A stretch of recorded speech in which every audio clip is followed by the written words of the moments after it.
По важности закят, он идет сразу после намаза. Сам пост – это преграда человека от попадания в ад, от огня ада. Сам пост – это преграда. Это как покрывало, которое отделяет человека от огня ада. Если он в течение месяца Рамадан допускал ошибки в своем посте, которые, в общем-то, влияют на вознаграждение за этот пост, то эти ошибки – это как будто бы отверстия в этом покрывале, которые отделяют человека от ада, от огня ада.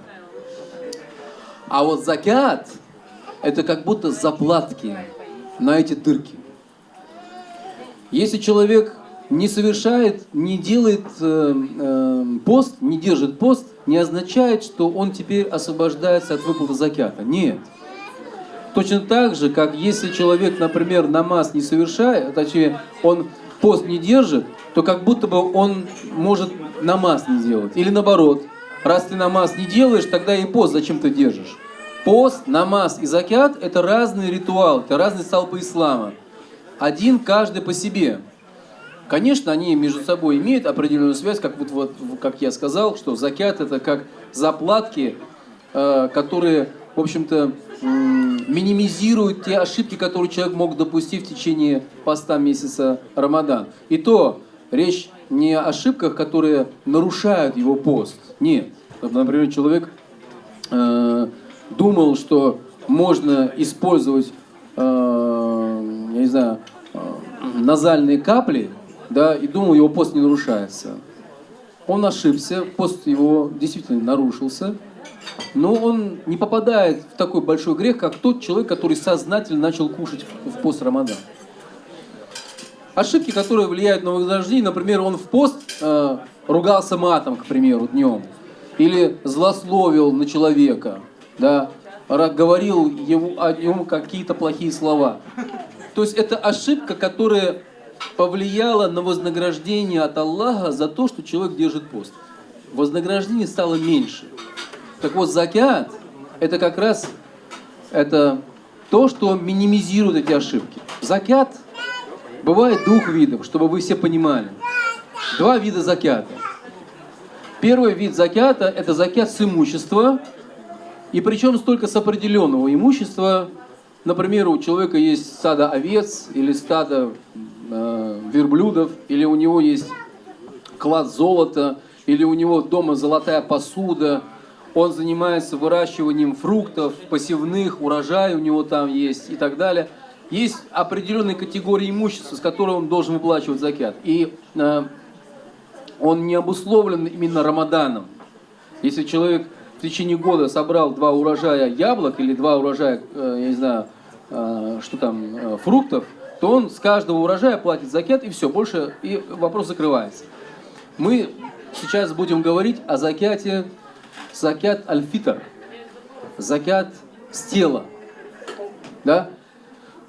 Каждый мусульманин, который, будучи в состоянии, да, назовем это слово богатый, который встретил рассвет праздничного дня, он обязан выплачивать закят в этом году за себя и за несовершеннолетних детей. Совершеннолетие причем определяется не по паспорту, как у нас принято думать, а по религии совершеннолетие – это когда человек достигает 15 лунных лет. Грубо говоря, дети, старшеклассники в школах, а также молодые люди на первых курсах – это уже взрослые люди.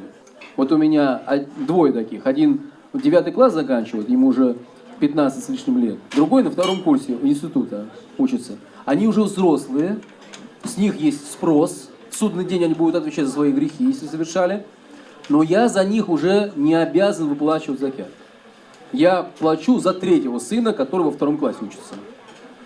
И по школе имама Абу Ханифа, по той школе, которой вот мы, скажем так, придерживаемся, татары, Башкирия, Средняя Азия, имам Абу Ханифа сказал, что мужчина не обязан платить закят за свою супругу. Не обязан. Если у нее есть свои средства, она платит сама за себя. Если у нее таких средств нету, она за себя не платит. Но я, например, могу за свою супругу заплатить закат аль-фитр, проблем нету, а также своих взрослых детей. Потому что у них своего достатка нету. Они, в принципе, не те люди, кто обязан платить закат, потому что они не богатые. У меня есть определенный доход, да, и я обязан платить закат за себя, а также за своих несовершеннолетних детей. Обязанность выплаты заката настает с того момента, как человек встретил рассвет праздничного дня, праздника разговения, Рамадан-Байрам. Это первый день месяца Шавваль. Но можно выплачивать закат, даже не дожидаясь этого рассвета. К примеру, сегодня, вчера, позавчера, в течение всего месяца Рамадана. Можно его платить. Но если человек не успел выплатить закат в течение Рамадана, а также в этот первый день праздника, он упустил это, забыл или еще что-то, то он попадает в грех. С него не снимается обязанность его выплатить как долг, но за это он попадает в грех. Нельзя допускать этого. Закат выплачивается вот в это время, которое я сказал, за себя и за своего ребенка. Теперь сколько? Да, по религии определена мера выплаты закат аль-фитр. Это половина са пшеницы. Ну, касаемо нашего региона, здесь берется пшеница, потому что это наиболее употребляемый продукт в нашем регионе. Половина са – это 3 пригоршни 2 ладоней среднего человека пшеницы. В перерасчете на килограммы это 2 с небольшим килограмма пшеницы. Это не больше 200 рублей за одно тело человека. Теперь, кто обязан все-таки? Вот, например, этот обязан, тот обязан, а кто не обязан? Не обязан тот, кто является бедным человеком. И вот это слово «бедный» в религии имеет свое определение. Бедный человек – это тот, который мискин. Мискин, он не имеет даже малого, чтобы закрывать свои необходимые нужды в одежде, в жилье и в еде. Ему не достает это. А также факир. Факир – это тот человек, у которого в течение года от Рамадана до Рамадана, помимо тех средств, которые необходимы для него, для нормальной жизни, у него нет этого финансового запаса, который должен быть. Примерно 45 тысяч рублей на наш пересчет. То есть вот эти деньги у него не лежат под подушкой в запасе. Он их либо вообще не имеет, либо он тратит их, потом добавляет, а потом опять тратит. Стабильного вот этого запаса средств у него нету. Ему тоже можно платить закат. Но смотрите, какой момент. Средства либо в виде денег, либо в виде любого имущества, которое имеет ценность, но которые не являются для него необходимыми для его жизни. Например, у него в серванте стоит дорогая посуда. Там на 200 тысяч рублей, к примеру. А она у него там простояла целый год. Он может пить из обычной посуды, он не пользуется ею. Или у него, например, дорогой телевизор за 100 тысяч рублей.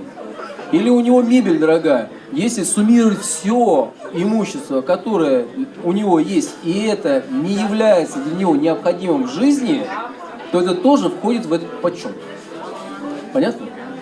Это тоже входит в подсчет вот этих минимум имуществ, которые у него неснижаемые остатки должен быть в течение всего года. То есть, грубо говоря, если у меня есть телевизор, компьютер, у меня есть, я не знаю, дорогой торшер или еще что-то, картины какие-то, да, там и все это посчитать, можно там на 500 тысяч насчитать, и я этим всем не пользуюсь для своей личной жизни, это мне, в принципе, без разницы, есть оно или нет, то значит, я обязан платить закат, даже если у меня денег нету. Ну, денег нет, имеется в виду вот с этих 45 тысяч. Да. Закат аль-фитр. Я сейчас рассказываю про закат аль-фитр. То есть вот эти средства у него должны быть в течение всего года. Ага. Но если у него их нету, у него голая квартира, только еда, одежда и жилье, и у него все время запас только 10-15 тысяч рублей, то значит ему можно платить закят. Он один из тех категорий, кому платится закят. И он сам не платит. А платит ли он, да, закат зависит от того, в каком он положении был на момент рассвета. Были у него средства или нет? Всем еще раз здравствуйте. Альхамдулилля, мы сегодня полным составом. И поэтому сейчас быстренько хотелось бы вас всех благодарить за то, что вы пришли, за то, что дали нам возможность вас накормить. Отдельная благодарность людям, которые дали садака и помогли нам в проведении этого ифтара. Также спасибо тем, кто принес свои угощения. Я надеюсь, что у всех Рамадан прошел хорошо, завтра уже праздник и все. Надеюсь, каждому его пост будет зачтен. Мы от своей команды вот второй раз проводим ифтар и благодарны вам, что вы к нам приходите, нам доверяете и за то, что такое большое количество людей в нас верит. Друзья, дальше будет еще лучше. Я хочу присоединиться к словам Тимура. Безумно счастлива, что такое большое количество людей согласилось прийти к нам, разделить этот чудесный день, завершить Рамадан в такой дружной, теплой семье. Мы с Тимуром со своей стороны очень надеемся, что такая встреча не последняя. Нам очень радостно, что мы смогли вот так вот все дружно по-семейному посидеть. И я всех еще раз хочу поблагодарить. Очень ценно, очень тепло, очень радостно. Всех любим. Спасибо. Кадерлі достар, хөрмәтле кунаклар, бик зур рәхмәт сезгә килгән өчен. Шундый матур өстәл, Марат хәзрәт булды бүген бездә. Шундый матур изге теләкләр безгә әйтте. Амин, шулай булсын. Бик зур рәхмәт сезгә килгән өчен тагын әйтәм. И сәдәкләр, бик зур рәхмәт сезгә. Яшьлектә сөйләне яр, сагындым килгән. Сине һаман көтәм дип әйтер кебек. Яшьлектә сөйләне яр, сагындым килгән. Сине һаман көтәм дип әйтер кебек. Юк кайтмас яшь гомер, калдыр бик ерак. Зәңгәр томан артында сагыш булыр. Яшьли сөйгән ярда, ятка калды анада.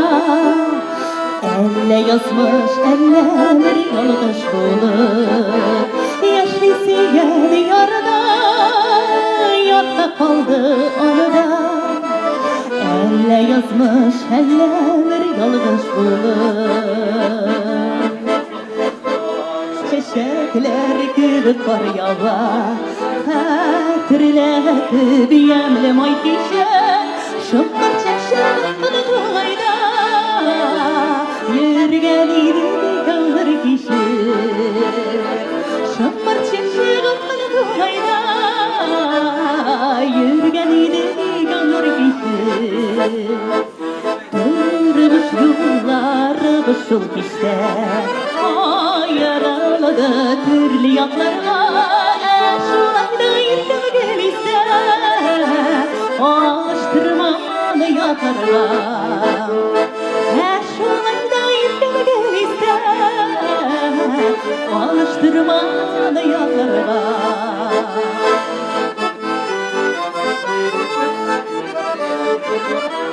Sizlere bilesizmi? Gideriz birgele. Aralarda uzun yollar var. Arar idim dedi taramay. Güreşirgen şeyler var. Nişik düzerminsin sağınmay. Güreşirgen şeyler var. Nişik düzerminsin sağınmay.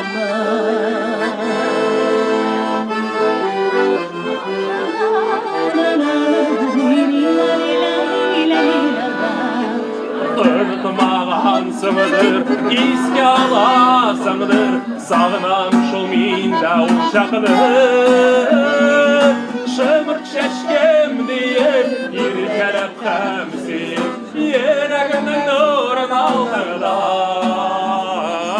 Ятларыны яр еттің, ерақыларға кеттің, яннан ұтқа мені салдыңда. Ялғышуым үшін кешір дейсің, кешір, юққа қылма баба диярама. Сен ұнытма достым, мәхәббәтім істім, язмыш барын біздің арада. Яқты яшілік язын, дәуге сүйін азын, кем сағынып иске түшірімір. Ерегімді көптен сені ғафу еткен, тек ақылымға кешірімір.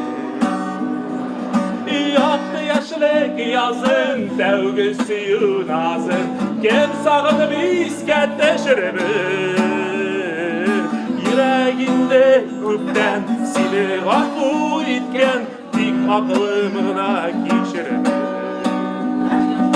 Тек ақылымға кешірімір.